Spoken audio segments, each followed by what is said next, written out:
বন্যার মৌসুমে এই মুহূর্তে মানুষের মাছের বেড়ি, মাছের প্রজেক্ট, পুকুর সবগুলো ডুবে যাচ্ছে। দর্শক, বেয়ালে উঠতেছে মন মন মাছ দেখতে পাচ্ছেন, উচ্ছ্বাস জনতা দেখতেছে। দর্শক শ্রোতা, মাছের এমন কাণ্ড আমি আমার জীবনও দেখি না। আমি শুনেছি নাকি এক এক টানে 1 মণ, 1.5 মণ, 2 মণ মাছ উঠে, কিন্তু আমি যখন চোখে দেখলাম আমি আসলে নিজেকেও বিশ্বাস করাতে পারছি না। প্রিয় দর্শক শ্রোতা, এত মাছ একসাথে বেয়ালে উঠে আমি জীবনে প্রথম দেখেছি। আপনি যদি প্রথম দেখে থাকেন অবশ্যই ভিডিওটি শেয়ার করে আপনার বন্ধুদের মাঝে ছাড়িয়ে দেবেন। তো প্রিয় দর্শক শ্রোতা, অবশ্যই এই মুহূর্তে প্রশাসন উদ্যোগ নিয়ে বেয়ালগুলোকে বদ্ধ করে দিয়েছে যাতে করে পোনা মাছগুলা রক্ষা পায়। যা হোক দর্শক শ্রোতা, এই বেয়ালগুলা বদ্ধ করা এইটা কেমন লাগতেছে আপনার কাছে অবশ্যই আমাদেরকে কমেন্ট করে জানিয়ে দিবেন। প্রিয় দর্শক শ্রোতা, ভিডিওটি একটু কন্টিনিউ করবেন। অবশ্যই আমি এই দিক থেকে বেয়ালগুলোকে বদ্ধ করার জন্য সাধুবাদ জানাচ্ছি, কারণ এই বেয়ালে ছোটো মাছগুলো যেভাবে নষ্ট হচ্ছে সেই জায়গা থেকে। অন্য দিক থেকে একটু মনে কষ্ট লাগতেছে, কারণ যারা বেয়াল বা যারা মাছ ধরে তারা অবশ্যই দিনমজুর, তাদের এই মুহূর্তে তাদের রিজিকে হাত দেওয়া হলো। যা হোক দর্শক, সব কিছুর মালিক আল্লাহ। অবশ্যই সবাই ভিডিওটি শেয়ার করে দেবেন। দেখতে পাচ্ছেন বেয়াল টান দিচ্ছে, দেখেন আপনারা এক টানে কতগুলো মাছ উঠে, যা দেখলে আপনারা নিজেরাও অবাক হয়ে যাবেন। দর্শক, প্রিয় দর্শক, তারা ভিডিওটি শেয়ার করুন এবং কন্টিনিউ করুন।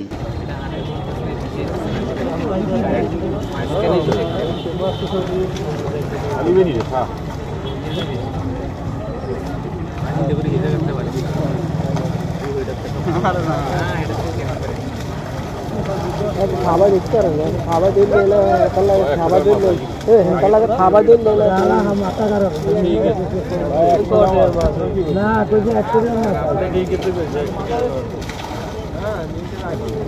সারি বন্ধের মধ্যে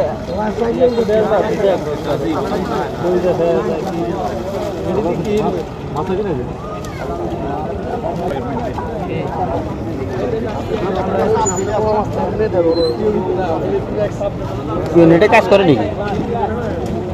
ও ভাই, নেটে কাজ করে নাকি? নেটে কাজ করে। কি সিম, বাংলা না গ্রামীণ?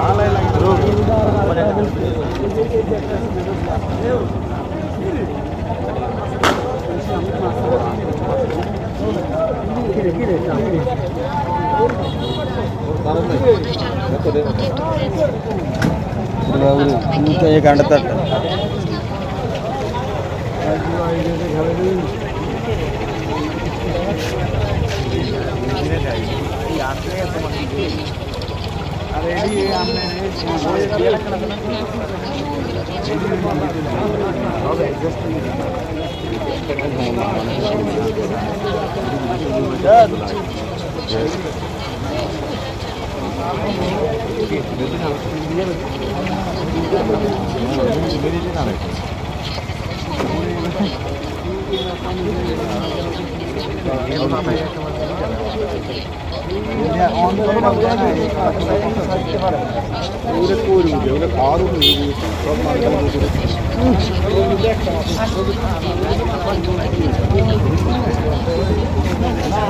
ছোট মাছগুলো যদি ছাড়ি দেয় নিজে করে